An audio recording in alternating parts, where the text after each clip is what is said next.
بسم الله الرحمن الرحيم الحمد لله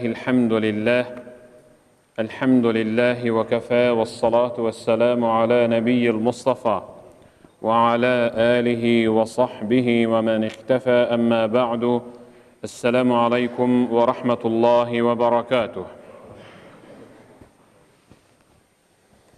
Bugünkü peşin bayanı hormatly cemaat.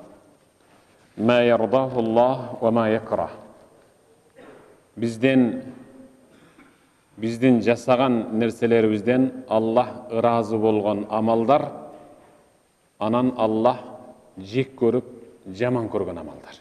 Rida dep razılıkta aytat. Allah razı boldu alardan degeni Allah razı bolgon bendesin beyişke kirgizdi деген түшүнүк. Allah'tan qaysı bir bendege razılığı bolsa, demek Allah'tan razıçılığının, bendesine bolgan razıçılığının jıйынтыгы beyiş menen çekteledi. Allah jaman kördü, Allah jirkendi, Allah jaktırbaydı degen söz ayağı jemege anan azap menen çektelet, Kuday saktasın. Abu Hurayra peygamberimizden rivayet kıladı. Peygamberimiz sallallahu aleyhi ve sellem mınday dedi: İnna Allaha yarda lekum thalathan ve yakrah lekum thalatha. Peygamber deyip жатат. Allah sizlerden 3 nerseni jaktırıp razı oladı.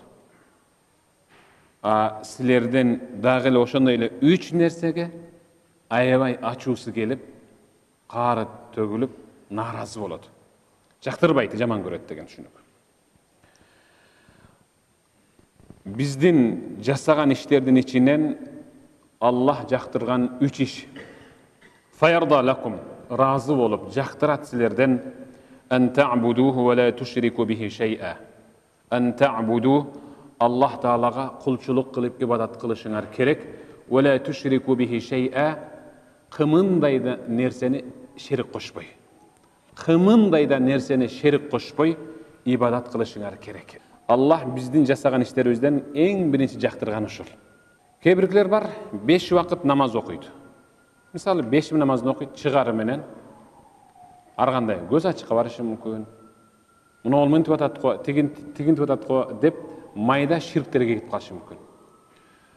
Anın şirkке barганdan keyin janagı okugan namazı Allah Taalaga jagımsız. Allah kabul kılbaydı. En ta'budullah, Allah Taalaga ibadat kılışыңар керек deydi Peygamberimiz. Allah Taalaga sığınışыңар керек. Ve la tushriku bihi şey'a, aga kımındaydan nersene şerik koşpoy. İkincisi, ve en ta'tasimu bihablillahi jami'an ve la teferraku. Allah'tın arkanı jibi dep eseptelgen Kur'an'a çoğuluşыңар керек. Kur'an'a jıynalıp Kur'an dep ekem karmaşыңар керек. Ve la teferraku, çaçırandı bolup ketpesden. Biz Kur'an'a jıynaldık cemaat. Kur'an'a jıynalıp atabız. Birok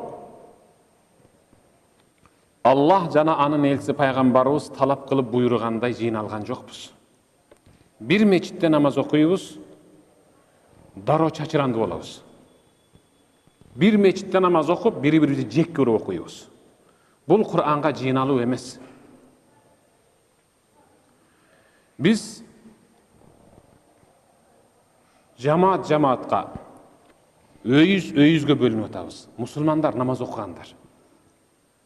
Selefi degenler var. Hizbut Tahrir degenler var. Vehhabiyye degenler var. Biz jalpız ehli sünneh vel cema'a, Kur'an menen hadistin negizinde jaşagan jana oşonun içinde jakşı işlerdi jasagan musulman boluşubuz керек.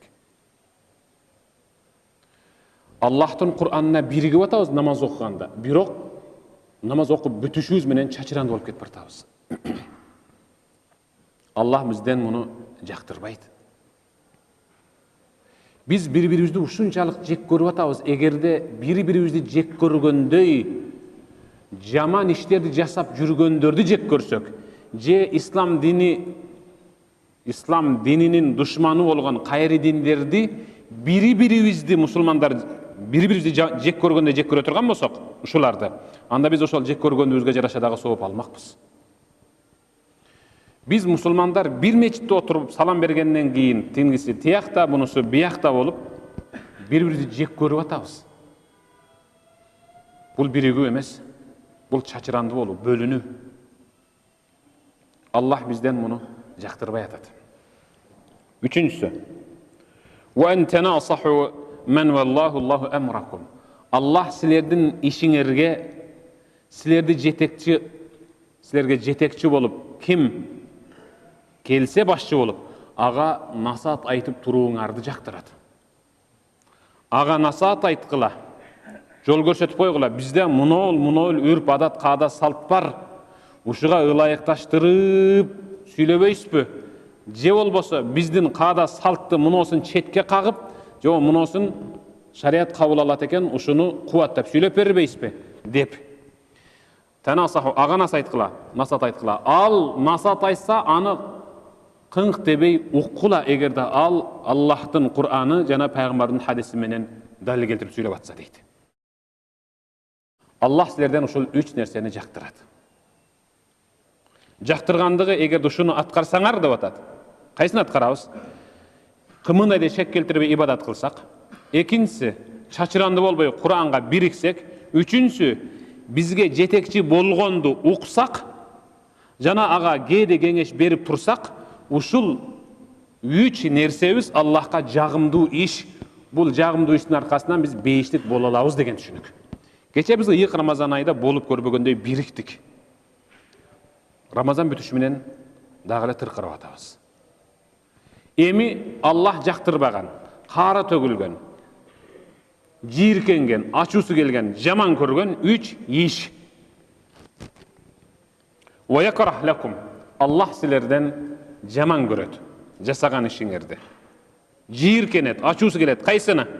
Кыйла ва кала. Балан жерде баландай сөз айтылыптыр деп, же башы же этеги жок, дарексиз сөздөрдү бири-бириңерге жеткирип ушактоону Аллах ушунчалык жек көрөт. Кыйла, баландай жерде баландай ушак айтылыптыр, сөз айтылыптыр. Ва кала, ал жерде манабул мындай сөз айтыптыр дешиңер, Аллах аны ушунчалык жек көрүп жийиркенет ушул ишиңерден. Эгерде ал кала айтса, Аллах айтты деп, пайгамбар айтты деп анык айтса, анда аны жеткирип келсеңиз болот. Түбүндө далили жок, фундаменти жок сөздөр айтылыптыр, же сен жөнүндө бир сөз айтылды, сен жөнүндө бирөө бир сөз айтты деш, Аллахты жийиркене турган иш. Бул ушак. Экинчиси, касаратус суал, көп суроо. Адамды тынчын алып, чарчатып жибере турган көп суроолорду берүү. Аябай Аллах жек көргөн иш. Экинчиси. Үчүнчүсү, идаатул мал, бешенетер маңдайакы адал эмгек менен табылган акчаны арам ишке жумшап коромжого учуратуу, бул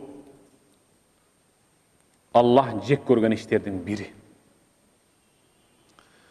Ошонун ичинде, коромжого учурагандын ичинде биздин кыргыздарга каадабызга, салтыбызга сиңип калган. Аны көпчүлүгү, ой кокуй, бул болбосо болбойт да.